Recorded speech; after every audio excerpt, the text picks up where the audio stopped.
most certainly, and most certainly it is. And a lot of black men don't understand it. Right now, a young black man right now can go out with a white girl and just date her, and she can call the police at any time after that and have him arrested and give him a criminal record. And see, even Bill Cosby. Look at Bill Cosby. Bill Cosby now was messing around with a bunch of out of about 50 some women who charged him with sexual harassment or rape. Guess what? All out of that 50, all of them were black, all of them were white, except about 2 were blacks. Because again, they went after him. And the white man used to call that, in the old days, call that being black snaked. I just told you about like nigga in the wood pile. That white men would not even date a white woman again if she'd ever been out with a black man. They would call that being black snaked. That's why during the civil rights movement, they killed a whole bunch of white women who was going through the civil rights movement in the South for being around black men. They hauled them out and beat them. There was one girl who was her father was a big industrialist, I think in Norway or Sweden. Her name was Swedish. Her last name was Swedish something. They pulled her out of the car down in Alabama and beat her for riding in a car with 2 black men. They say, we snatched her out of the car, so we're gonna whip your ass for having been black snaked. Okay, so that's a dangerous thing. So all these guys, and go look at all your entertainers. I probably got maybe about with photos right now. I can send you a list of about 50 black men right now, historically, that not none of their white girlfriends or white wives. That's it. And they're on dangerous ground, and those big, and look at Tiger Woods. I don't even go back. Tiger Woods, they can whip your ass if you take that chance. And if you got any money, better watch out. They'll give you a criminal record, and once they get that criminal record on you, the second time you go to jail.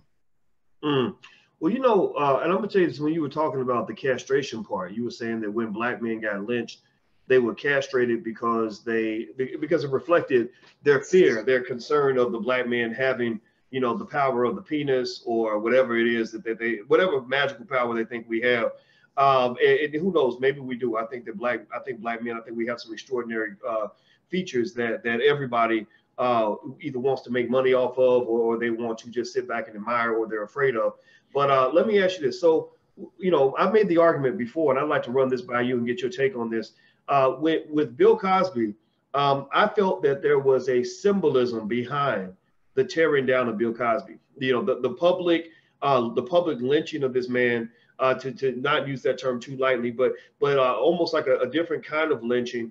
The public castration, the financial castration of him. I felt that it wasn't just a matter of we're going to hold this Negro accountable. It was, we're going to humiliate him. We're going to take away his freedom.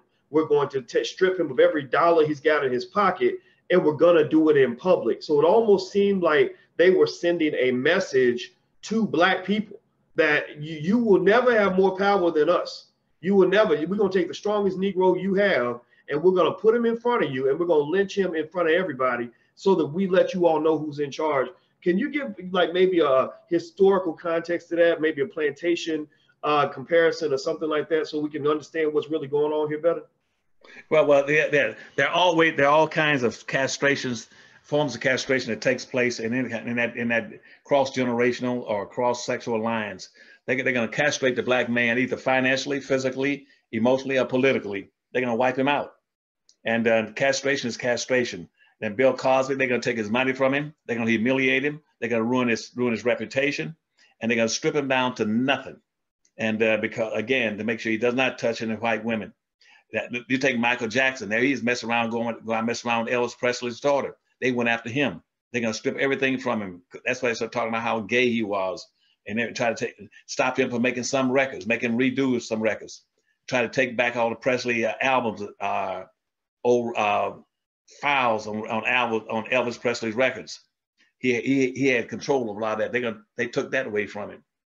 But in time, when you mess around with white women, you run on dangerous grounds, because the white man still believes in the old image that a white man has larger sex organs than a black man, and the best way to handle him is to castrate him physically, financially, emotionally, politically, and that way you got him beat. That's why when I said when you lynch him, you also take him physically, castrate him, even in his death.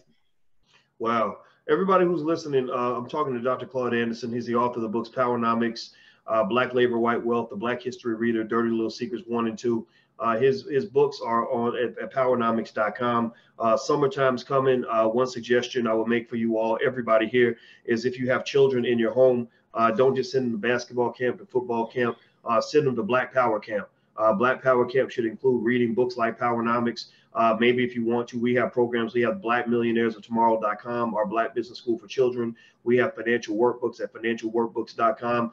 Give them something that's going to make them strong for the rest of their life, not just teach them how to sing, dance, or shoot a basketball or play a sport, but teach them how to actually play the game of Powernomics that's being played all throughout the world. The game of economics is competitive. It's a team sport, and we need economic soldiers in our community. So, Dr. Anderson, thank you for answering that question for me. I truly appreciate that. You know, because we're really actually fighting on the Albert Wilson case. A whole lot of us are getting together to try to help him out and to at least make sure that justice is served. We're not looking to defend. I would never defend a rapist, but I don't believe this young man's a rapist. I believe that he is a person that's been caught up in a system that's designed to destroy him. And I want to warn as many people as possible in an honest way. You know, it's not politically correct to say that it's dangerous for a Black man to date a white woman, but the evidence speaks to that. You know, the Me Too movement speaks to that. What's going on with Albert Wilson speaks to that.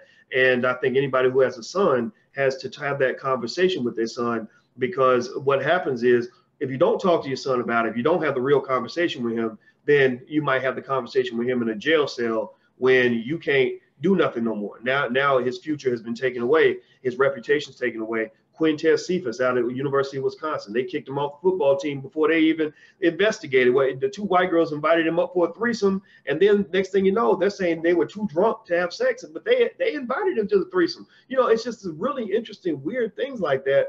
And it's almost like even when you present evidence to the contrary, that no, this guy didn't do any of these things, they just ignore all of that. So anyway, I don't know if you had a final thought on that before we move on to the next topic. I just had to get that out of my system.